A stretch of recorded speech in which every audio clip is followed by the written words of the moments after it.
wants to be a pepper. I want to be pepper too. This pepper tool is for ColecoVision. I never really played the first pepper game. So basically, this game here is basically your dogs on the yellow guys here, and this is almost like a kind of like a mix of games here. Yeah, when you first look at it, it does sound confusing because when you think of pepper tool, you probably think of like salt and pepper, but apparently it's not. So basically, you go around this like railroad tracks here, and you're basically supposed to fill the squares.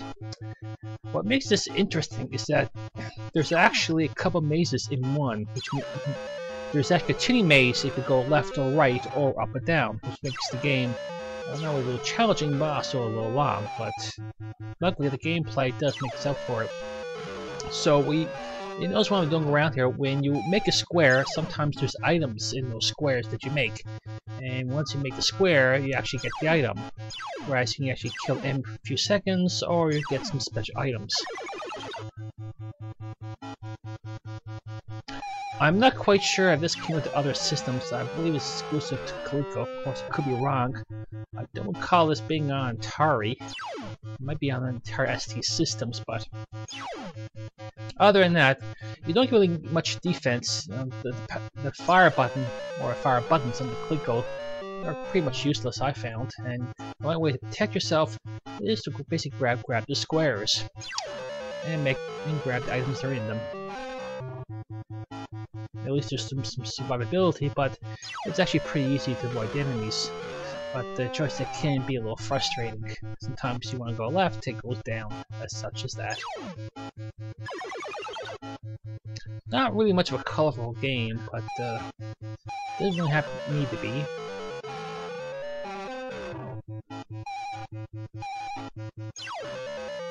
The pattern does seem to be there when you make the squares, when you go to each section of the maze. If you're good enough, it usually takes about 5 minutes to complete all the mazes, at least for the level is concerned. And you probably notice too, when you make the track, if you backtrack, you will lose that square. Or at least a row to it, that is.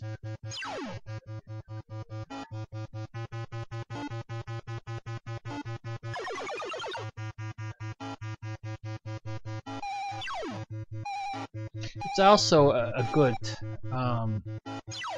strategy that if you spend some time on one maze, you should go to the other part of the maze, because if you spend too long, but here you go.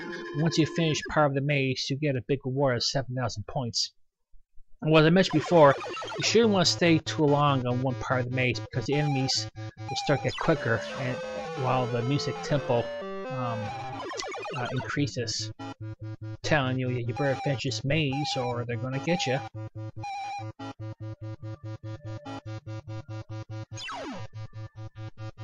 And the character itself does move pretty fast, so it does get a little easier, well, at least in the first levels, to avoid the enemies, but as time goes on, when you complete the mazes, the enemy goes much faster. And also, as well, as long as you complete the mazes, you also get special items. Besides hitting the enemy, you also go to dark rooms, and I think there's a flashlight or some kind of light that prevents the room from going dark from time to time. There's also other things as well, but not really necessary. You notice there, I got like a couple 900s there for grabbing that special item.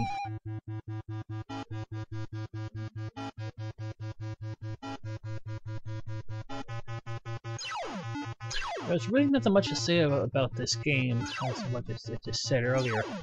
And you notice around the enemies are starting getting a little faster now. There must be way too much time in this particular part of the maze.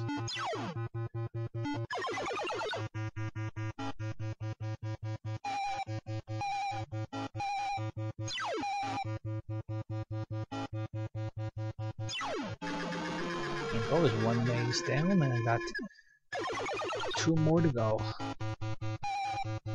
I forgot about this room here. So you notice the items inside the squares there. One appears to be a spear. Anyway, I guess some kind of green jewel. I'm not quite sure what that blue thing is. on the left-hand side there.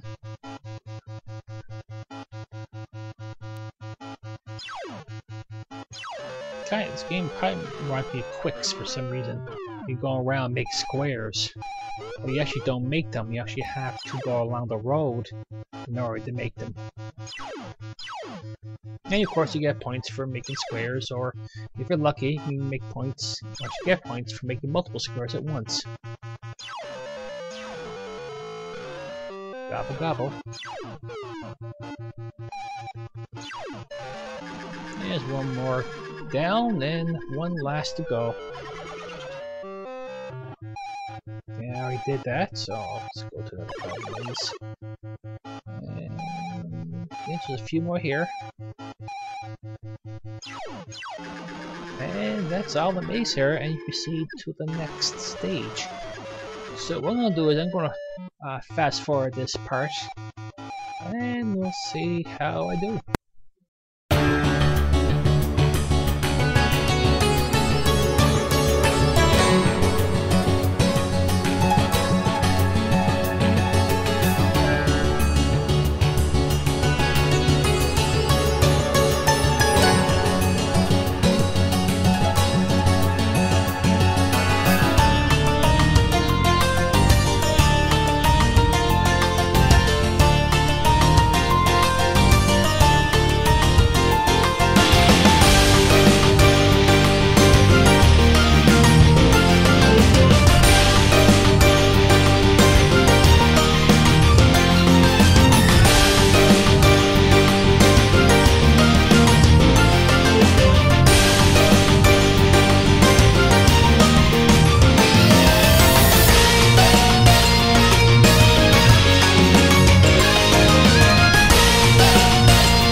Alright, so we're getting to the end now.